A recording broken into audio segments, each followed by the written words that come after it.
name is Sharon, I'm a Dutch makeup artist and I chose Maleficent to do my character transformation.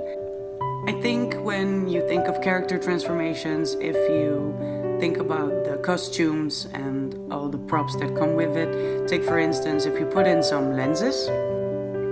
Putting in this lenses already takes you a step in a good direction. But watch, when I put on another part of the costume, it takes you another step further. Put on the headpiece with the lenses and a part of the costume and you're halfway there. But watch what happens when you put on your character makeup. I made a board on Pinterest to gather inspiration. I wanted to create a look that has both the Sleeping Beauty resemblance and the static look that Angelina Jolie carries out in Maleficent. To combine the two, I went with a split face makeup where Maleficent is half dragon, as in the Disney movie.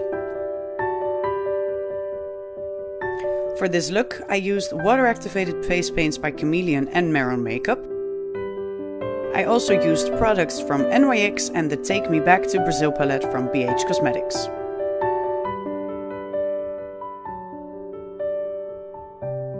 To achieve the static and somewhat arrogant look, I created a strong contour. I used a purple eyeshadow for this to match the dragon side. After blending green tones on my crease, I used the concealer on my lid and added a purple pigment. To make the eye stand out, I drew a purple line along my crease and added a winged liner to create a dragon-like eye. For the dragon side, I created the base, drawing the shape I wanted and filling them in with face paint. I created a dragon skin by using a stencil to achieve more texture.